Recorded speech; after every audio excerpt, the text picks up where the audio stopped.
నమస్కారం news bulletin కి స్వాగతం. నా పేరు సుమలత. వార్తల్లో ముందుగా హెడ్లైన్స్.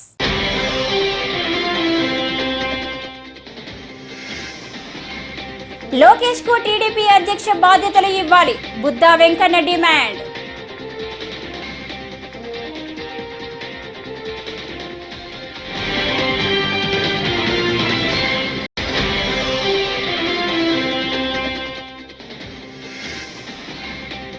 బంగాళాఖాతంలో రెమాల్ తుఫాను, వాళ్లకు వర్షాలు మనకి ఎండలు.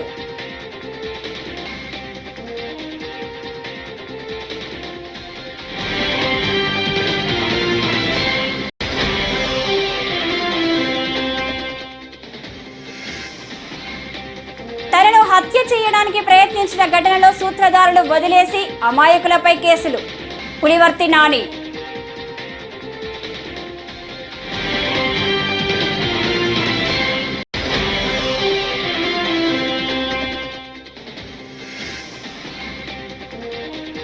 తిరుమలకు పోటెత్తుతున్న భక్తులు, కీలక నిర్ణయం తీసుకున్న టీటీడీ.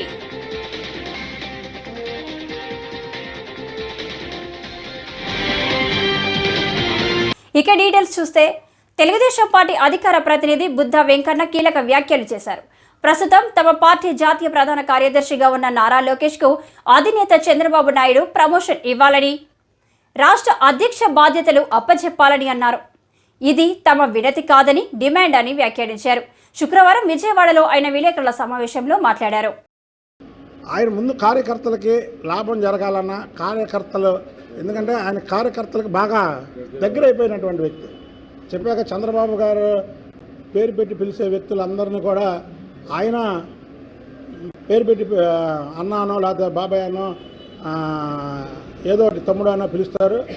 అలాగే లోకేష్ బాబుకి ఇంకా ఎక్కువ పర్సనల్ అటాచ్మెంట్ జరిగింది. కాబట్టి అచ్చెన్నాయుడు గారికి కీలకమైన శాఖ అప్పగించి అదే రోజు చరిత్రలో చంద్రబాబు నాయుడు గారు ముఖ్యమంత్రిగా, లోకేష్ బాబు గారు అధ్యక్షుడిగా, అది కూడా ఒకే రోజు జరగాలని మేమైతే చంద్రబాబు గారిని డిమాండ్ చేస్తున్నాం.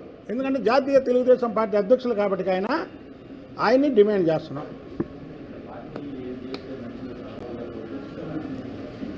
ఇప్పుడు చంద్రబాబు గారికి తెలుసు, మేము సూచించి, నేను చంద్రబాబు నాయుడు, నేను పార్టీలో వన్ ఆఫ్ ది మెంబర్నే కదా.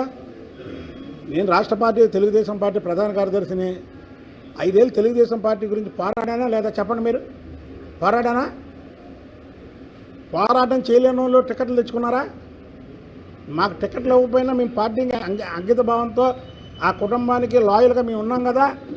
కాబట్టి డిమాండ్ చేసే హక్కు నాకుంది.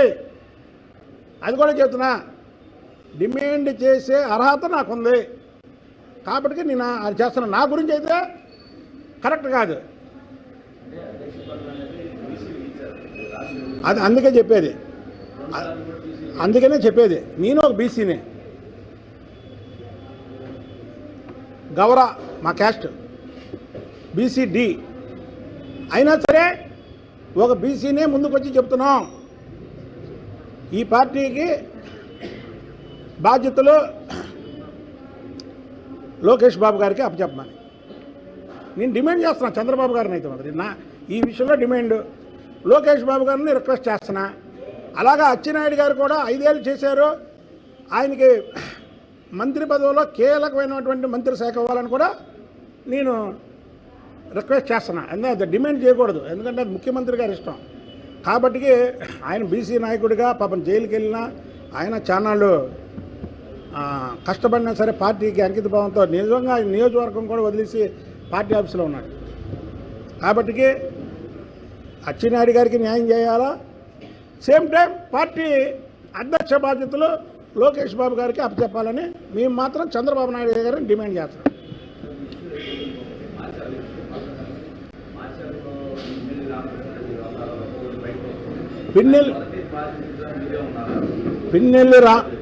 పిన్నెల్లి రామకృష్ణారెడ్డికి మొదటి బాధ్యతని నేనే.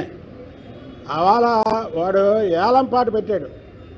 ముందు రోజు బుద్ధ వెంకన్న బోండమ్మ వస్తున్నారు, వాళ్ళ మీద దాడి చేసిన వాడికి మున్సిపల్ చైర్మన్ ఇస్తానని వేలంపాట ఎక్కడా జరగనంతవరకు వేలంపాట పెడతా తురకా కిషోర్ అనే వ్యక్తికి కాకుండా అక్కడ వేరే వ్యక్తిని కౌన్సిలర్గా ఆల్రెడీ ప్రపోజల్ చేస్తే అక్కడ ఎవరో లేకపోతే తురకా కిషోర్ అనేవాడు లెగిసి నేను చేస్తానని చెప్పి ఆ దాడికి నాయకత్వం వహించాడు.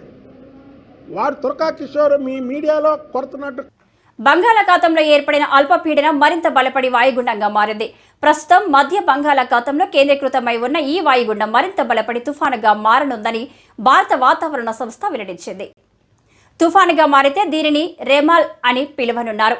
కాగా ఈ నెల 25వ తేదీ రాత్రికి తీవ్ర తుఫానుగా బలపడి పశ్చిమ బెంగాల్, బంగ్లాదేశ్ మధ్య తీరం దాటనుంది. దీని ప్రభావంతో ఈ నెల 25, 26 తేదీల్లో ఉత్తర ఒడిశా తీర ప్రాంత జిల్లాల్లో భారీ వర్షాలు కురిసే అవకాశం ఉంది. ఈ నెల 26, 27 తేదీల్లో పశ్చిమ బెంగాల్లోని తీర ప్రాంత జిల్లాల్లో భారీ నుంచి అతి భారీ వర్షాలు కురుస్తాయని ఐఎండీ పేర్కొంది. ఈ నెల 28 వరకు బెంగాల్లో వర్షాలు కొనసాగే అవకాశం ఉందని తెలిపింది.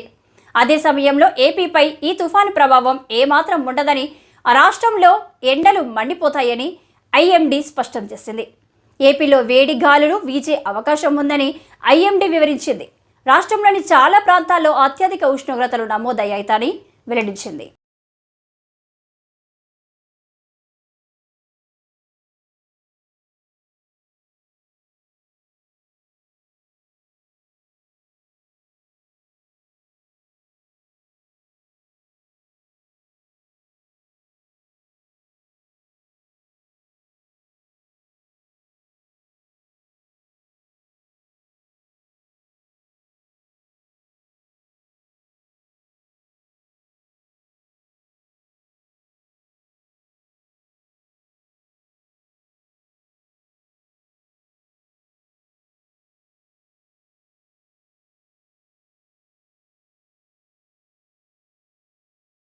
తనను హత్య చేయడానికి ప్రయత్నించిన ఘటనలో సూత్రధారులు, పాత్రధారులను వదిలేసి అమాయకులపై కేసులు పెట్టి పోలీసులు కేసును నీరుగార్చేందుకు ప్రయత్నిస్తున్నారని చంద్రగిరి నియోజకవర్గ తెదేపా అభ్యర్థి పులివర్తి నాని ఆరోపించారు.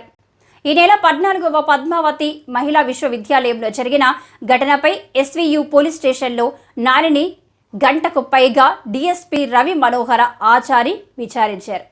అసలు నిందితులను వదిలేసి అమాయకులను కేసులో ఇరికించారని డీఎస్పీ దృష్టికి తీసుకెళ్లినట్లు నాని తెలిపారు. 70 మంది తెదేపా కార్యకర్తలపై అక్రమ కేసులు పెట్టారన్నారు. తనకు, తన కుటుంబానికి పోలీసు భద్రత మరింత పెంచాల్సిన అవసరం ఉందన్నారు. రీపోలింగ్కు వెళ్లాల్సిన అవసరం లేదని, కౌంటింగ్ సక్రమంగా నిర్వహించే బాధ్యత అధికారులు తీసుకోవాలని ఆయన కోరారు. దూరం అవుతారని చెప్పి కులాల మధ్య, మతాల మధ్య చిచ్చు పెట్టాలనుకుంటున్నాడు. ఆ విధంగా లేకుండా మేము ఎవరి పేరు చెప్పలా, కర్మ, కర్త, క్రియ చెవిరెడ్డి భాస్కర్ రెడ్డి, మోహిత్ రెడ్డి, రఘునాథ్ రెడ్డి, భాను, మిగిలిన ఎవరు మాకు చూడలా, ఎవరు అనేది మేము చెప్పలా.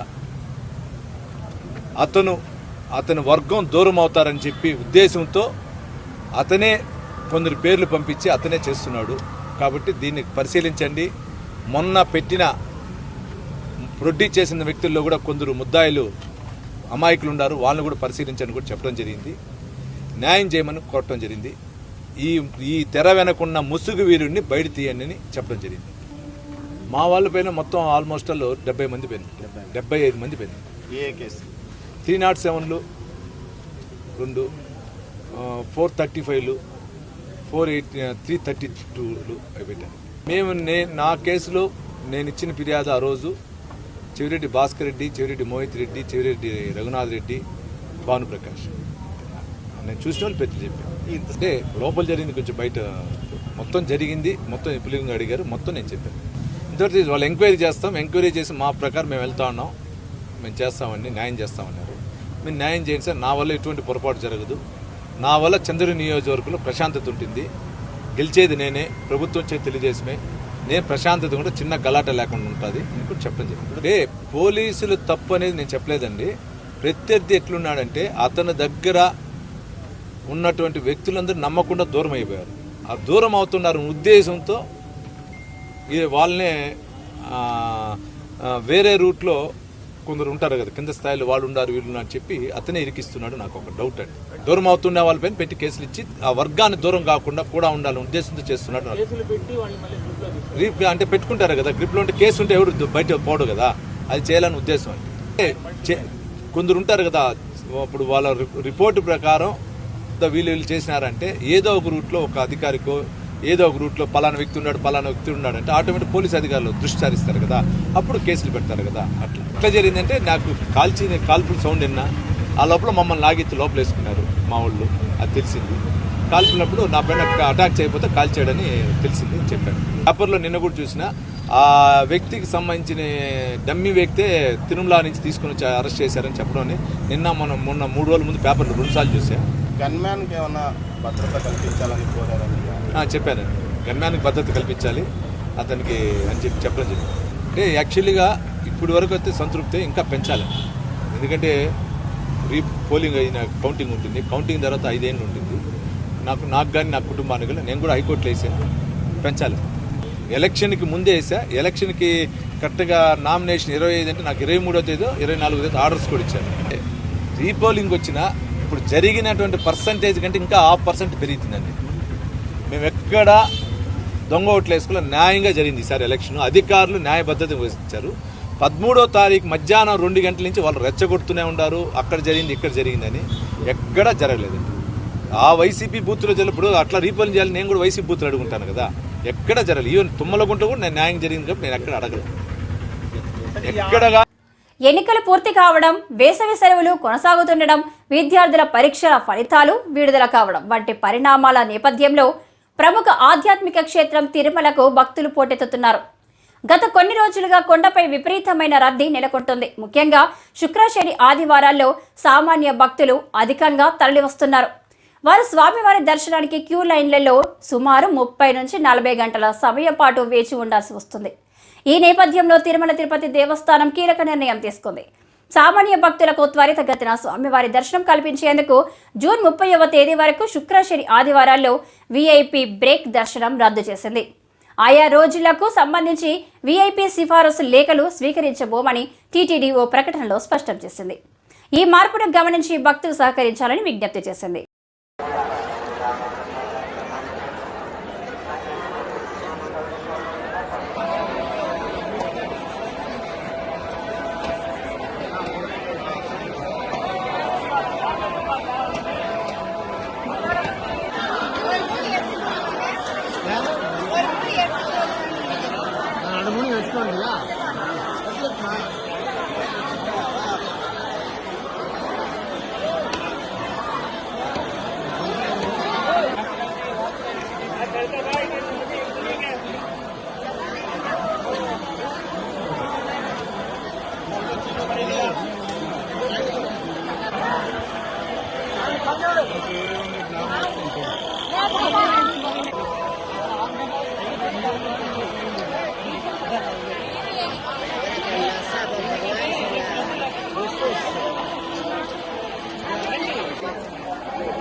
గోపురం వస్తుందా?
శ్రీ సత్యసాయి జిల్లా మడకశిర పట్టణంలోని పోలీస్ స్టేషన్ వద్ద శుక్రవారం డీఎస్పీ బాజీజన్ మీడియా సమావేశం నిర్వహించారు.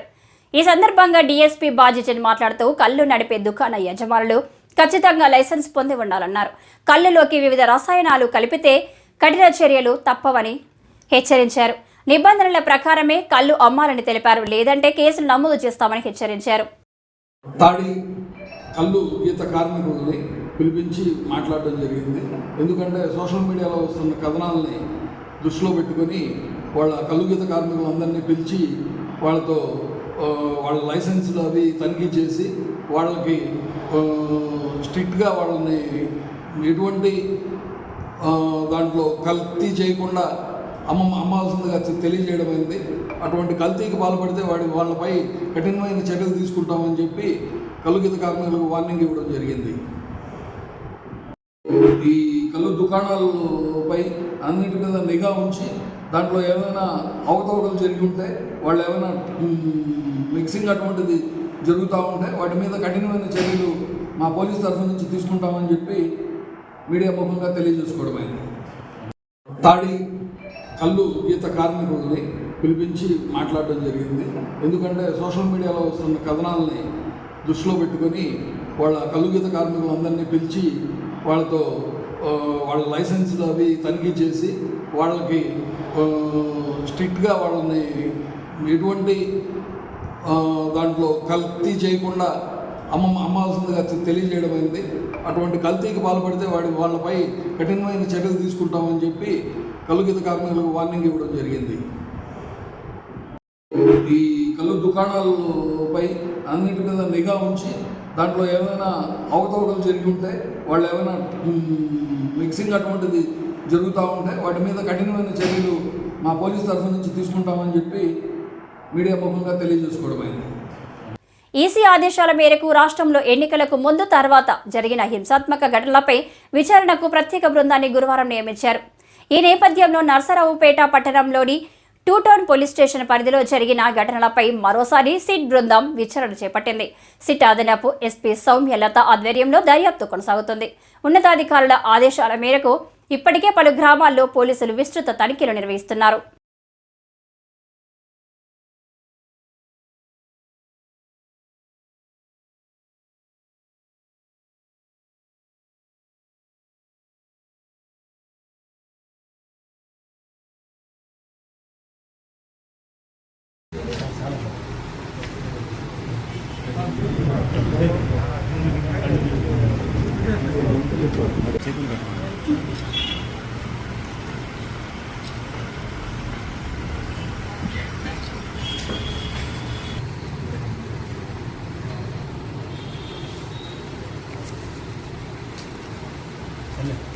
పిఠాపురంలోని వై జంక్షన్ వద్ద ప్రత్తిపాడు వైసీపీ అభ్యర్థి వరపుల సుబ్బారావు కారులో వెళ్తుండగా రోడ్డు ప్రమాదానికి గురైన విషయం తెలిసిందే. కాగా ఈ ఘటనపై ఆయన స్పందించారు. తాను క్షేమంగా ఉన్నానని, కార్యకర్తలు ఎవరూ ఆందోళన చెందవద్దని ఓ వీడియో విడుదల చేశారు. ప్రస్తుతం తాను కాకినాడలో ఉన్నానని, దేవుడి దయ వల్ల ఎవరికి ఏమీ కాలేదని చెప్పారు. ఎవరూ తనను కలిసేందుకు రావద్దన్నారు.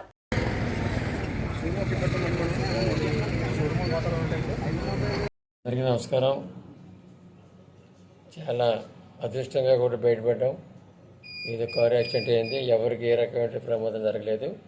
ఎవరు ఆదురత పడలేదు. దయచేసి ఎవరు కూడా రావడానికి కూడా ప్రయత్నం చేయొద్దు. మీకు కాకినాడలో ఉన్నాను అప్పుడు వచ్చిన తర్వాత అందరినీ నేను కలుగుతానని చెప్పేసి ప్రత్యేక మనం చేస్తున్నాను. ఎవరు కూడా ఏ రకమైనటువంటి విధానం కూడా పడకుండా ధైర్యంగా ఉండండి. ఎవరికి కూడా మాకు ఎవరికి ఏ రకమైన ప్రమాదం జరిగిన విధానం లేదు. ఈ వార్తలు ఇంతటితో సమాప్తం. నమస్కారం.